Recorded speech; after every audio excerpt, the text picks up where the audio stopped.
What is going on, Raider Nation? It's your boy Sanjit back at it with another video.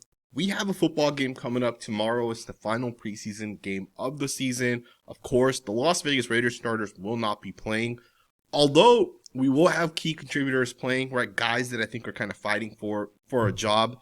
Guys like Darian Porter might end up playing tomorrow for the Raiders. Kai Blue Kelly, if he's fully healthy. He had a hamstring injury just a couple days ago. If he starts for the Raiders, he might actually still end up playing tomorrow. So although Maxx, Crosby, and Tyree Wilson and Malcolm Koonce might not play, Jackson Powers-Jones and Colt Miller might not play, Geno Smith, Ashton, jeanty will definitely not play. Although those guys will not play for the Raiders, there's still a chance we're going to see a lot of key contributors for the Raiders that are essentially fighting the star. I think we'll probably see some of these guys play out there. There's a chance Jamal Adams ends up playing tomorrow for the Raiders.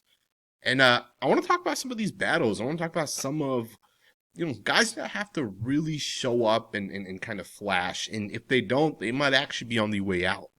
We've actually seen a trend start. I believe it started yesterday, but teams have started to release guys early, which usually does not happen until next Tuesday, which is when the actual deadline is. I believe it's 1 o'clock Pacific Standard Time, where you got to make your cuts and get down to the 53 guys. We're seeing teams actually start to release players early, which is kind of interesting. Maybe it's players that are, have like an extra year or two left on their contract. So if you waive them early enough and another team wants them, maybe you can kind of get out of that cap. Maybe that's why teams are doing it.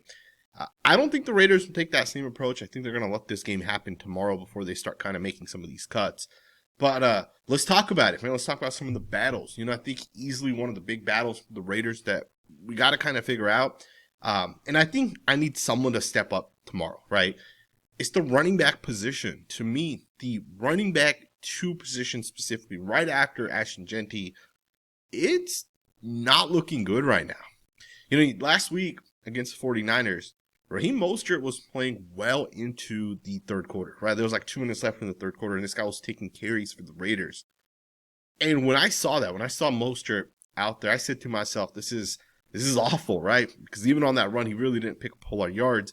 Now, it could be because of the fact that, you had backup offensive linemen in, but, just kind of watching Mostert as like the guy that's supposed to be RB2 playing into the third quarter, it just kind of shows you that the Raiders are lacking talent at the running back position.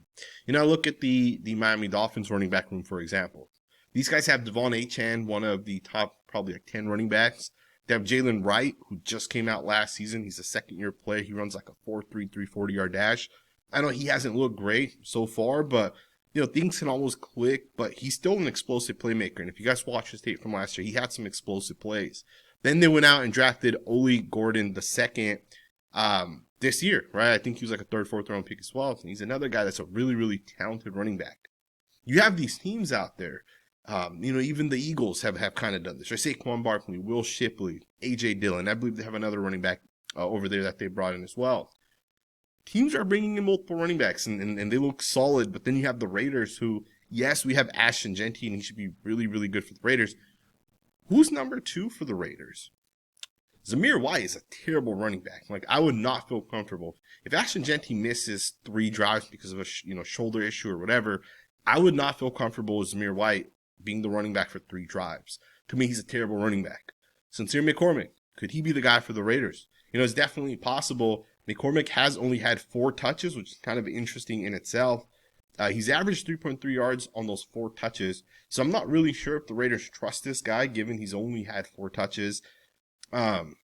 Chris Collier has looked solid, I think, outside of Ashton Jeanty. Chris Collier and Dylan Labe have kind of looked good as well. Both guys, Dylan Labe, 5.6 yards per attempt. That was on 7 carries. Chris Collier has almost twice as many carries at 13. He's averaged 5.2 yards per attempt. Those 2 guys have kind of look solid, but the one thing with preseason is you can't really trust preseason, because if you put Raheem Mostert, against 3rd and 4th string guys, and you let him run out there for 2 games, and you give him 15 opportunities, chances are he'll break a long one, right? But I want to kind of see these guys get more touches. Giving Zamir White only 3 carries, that's not enough carries to know if this guy's going to be your RB2. Now, it is interesting because, on the Raiders official, I guess it's unofficial technically, but on the Raiders depth chart, Raheem Mostert and Zamir White are listed as like the or, which means that those 2 guys are kind of battling it out for RB2.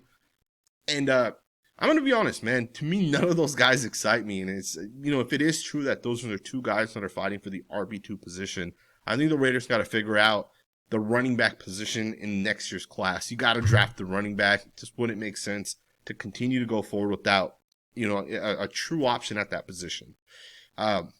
Another group of guys that I think in this game we're going to kind of start to figure out is going to be the defensive tackle position. JJ Pegues has looked really, really good as a defensive tackle in this most recent game. The guy had multiple winning snaps, and he impressed me out there. In the first week, I looked at Pegues and I said he just really doesn't look that good. He's not really flashing. And it was Tonka Hemingway in the first game. And even more than that, Hemingway got a lot of hype after that first Seahawks game. So many people talked about this guy. People are like, he's now taking first team snaps with the Raiders. And Pegues was always kind of on the back end, right? And, Pegues wants to make the Raiders roster and avoid being cut and potentially put onto the practice squad. He has to show up in this game tomorrow against the Arizona Cardinals. I think it's pivotal. JJ Pegues has to step up and show that he can continue to do what he kind of did last season into this next, this last game into this next game. Last year we had MJ Devonshire. I think he was a 6th-round pick as well for the Raiders. We released him and we brought him back on the practice squad, and he's not even with the Raiders anymore at this point, but we had drafted him and we put him on the practice squad. And given the fact that we have multiple defensive tackles, there's a chance that Pegues does not make the actual active roster. So that's just something that, something I want to kind of see from Pegues, maybe take that next step. Lee Kaifodu is another guy who I don't think he's played at all for the Raiders in these games. So I would expect him to actually get some meaningful snaps.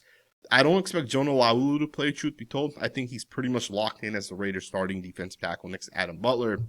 But I want to see more of Thomas Booker. Booker has potential, he has upside, but he just hasn't been able to kind of put it together. He's out of his run fits, right? And that's like basic stuff that you can't have happen. And I want to see him flash some more pass rush upside and potential. Tonka Hemingway's flashed, and I wouldn't be surprised if he doesn't play in this game. He might. We'll see, right? We'll see what ends up happening. But at this point, you can pretty much, write it down that Adam Butler, Tonka Hemingway, Jonah Laulu, and even Zach Carter. I think Zach Carter's locked in. I think those 4 guys are 100% locked in to make the roster. How many more D tackles do you keep at that point? Right, Lee Kaifodu's out there. Thomas Booker is out there. JJ Pegues is obviously out there. Tank Booker, which is the other Booker that we have. How many defensive linemen do the Raiders keep in total? All right. Edge players, another position where I want to kind of see some of the younger guys. Jafari Harvey, number 91. We talked about him after the Raiders scrimmage. I said that guy flashed a little bit for the Raiders, and he hasn't really played, right? He didn't play in that first game, and in the second game he played, and I watched all his snaps, but he didn't really impress me. One of the hard things with the 49ers to evaluate tape of edge players, and this kind of happened with Tyree and Malcolm as well with the 49ers, is a lot of the plays are just like bootlegs, right? It's like play action bootleg. You're not making plays if it's a play action bootleg, especially if it's away from you, because one, on a play action run, if you're the front side guy, or if it's a bootleg away from you, you got to set the edge, right? You got to set the edge. You got to play the run. And when the quarterback runs 15 yards the other way, you're not really chasing it down, right? Most defensive ends don't. And Tyree and Malcolm had probably like 12 plays, right, between the two guys in which it was like bootleg opposite, or it was a zone run opposite side, right? The play just hit outside. So regardless, I want to see Jafari Harvey. I want to see Jaw Joyner as well. I want to see what those rookie defensive ends kind of have. Another position that I think's pivotal for the Raiders, and this is going to be like starting caliber players. This isn't even backup players. This is starting caliber players. We obviously went out there and signed Terrell Edmunds literally a week and a half ago, and he was taking first team snaps literally, as of yesterday, or the day before yesterday for the Raiders. And I think we're at the point where Terrell Edmunds may actually start for the Raiders at safety. Now, I don't think he's going to start over Isaiah Paul-Mount. I'd be shocked, truth be told. I also wouldn't be shocked if Isaiah Paul-Mount plays a lot tomorrow, as does Terrell Edmunds, as does Chris Smith. I think all 3 of those guys, we might actually see an extended look with all 3 of those guys tomorrow. Now, of course, I don't expect any of those 3 to get cut. Maybe Chris Smith, but I'd be shocked if that happens, right? I want to see those 3 guys kind of play out there, and I want to see what they can do. I want to see Isaiah Paul-Mount and Terrell Edmunds out there together on the football field, right? I want to see them rotate down in the box. Some guys can play on the, one play, have one of them play on the line of scrimmage. The other, you swap them, have the other guy kind of play on the line of scrimmage. And just kind of keeping it with the safeties and even the DBs, generally speaking. Trey Taylor might be a realistic cut candidate for the Raiders. The guy's not looked that good. And he was a 7th round pick. He was considered the quote unquote best safety coming out of college. Just hasn't really looked all that good. So I would not be surprised if the Raiders end up releasing Trey Taylor. Sam Webb's another guy, right? Is he going to make the roster? Probably not.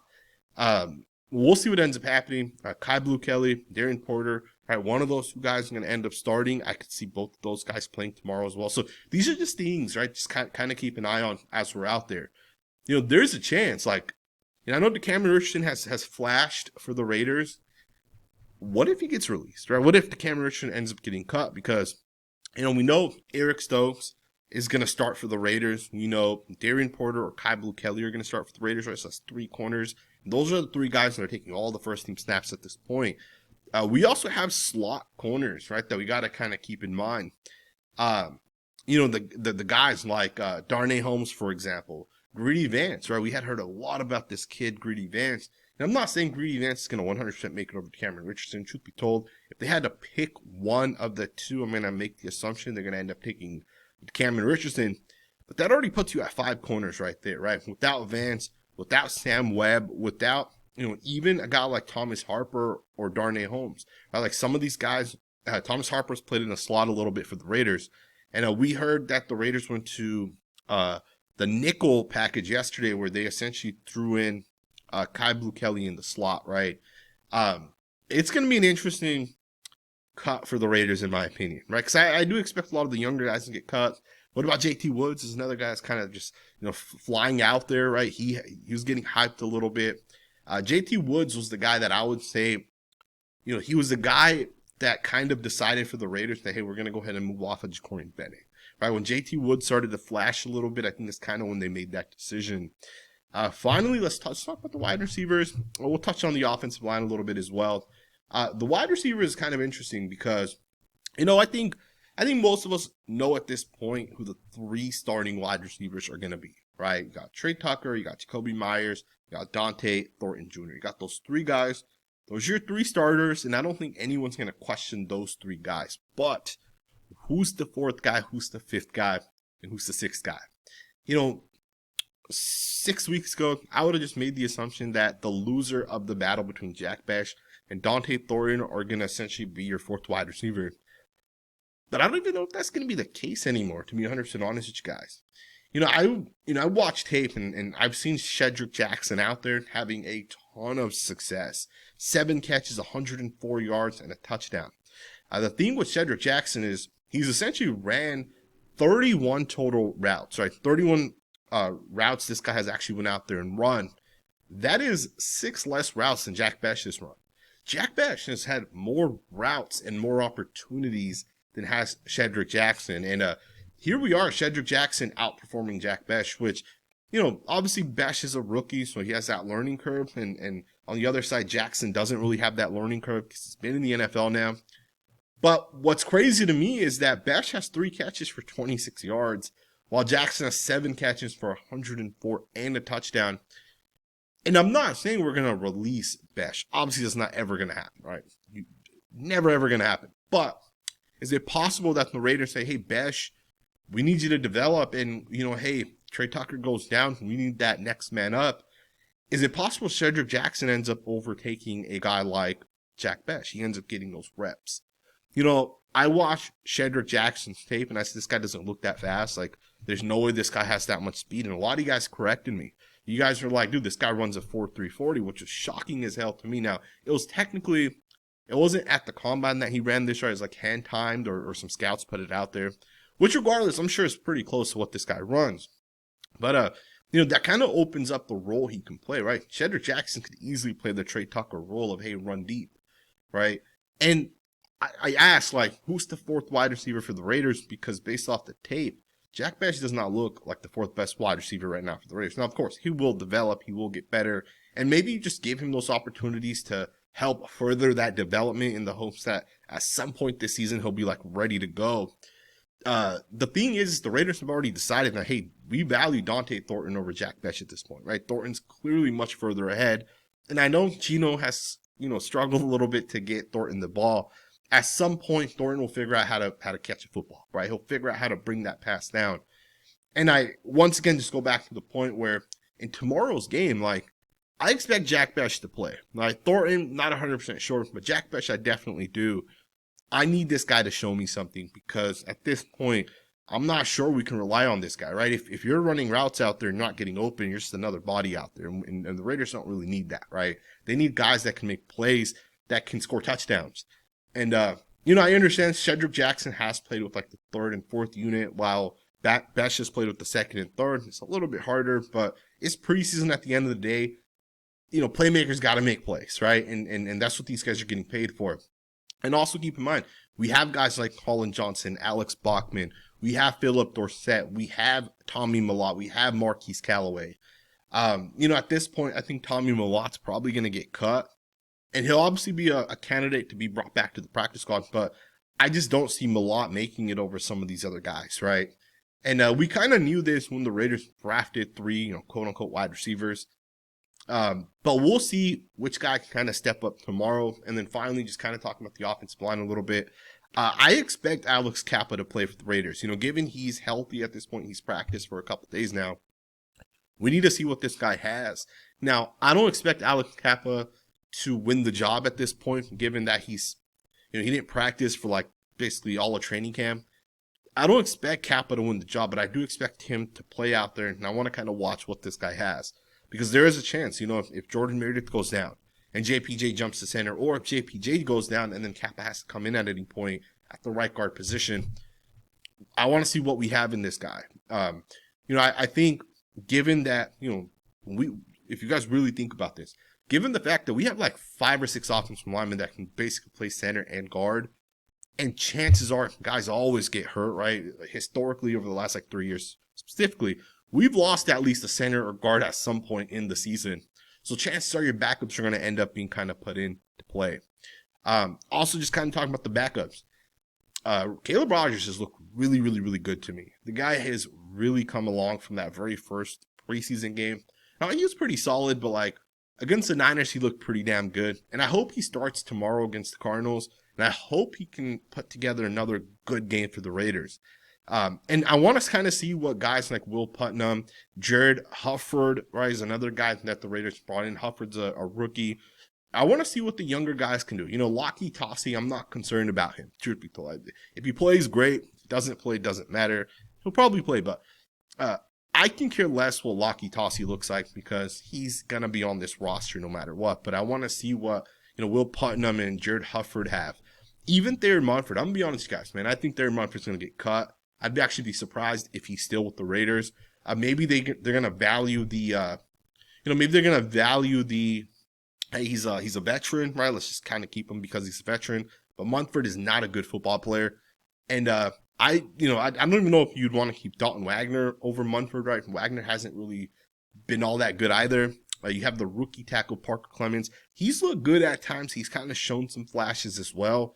The Raiders really have no tackles outside of your 2 starters that I would say I'd feel comfortable kind of having, slide in as, hey, Miller goes down or hey, Glaze goes down. Here's the next guy up. I don't even feel comfortable with any of these guys. Obviously, Charles Grant, I think, is still a little whiles away, right? He needs more reps. He needs more practice. Hopefully the Raiders stay healthy this season, man. It's really going to impact how our season kind of ends up. We'll see what ends up happening, man. Let me know what you guys think in the comments below. Who are some guys you guys are excited to watch in tomorrow's game? Final preseason game. We'll get a week off at that point. And then 2 weeks basically away from the upcoming Sunday, we'll have our first game against the Patriots. So let me know what you guys think, man. Thumbs up, subscribe, and I'll see you guys next time with another video.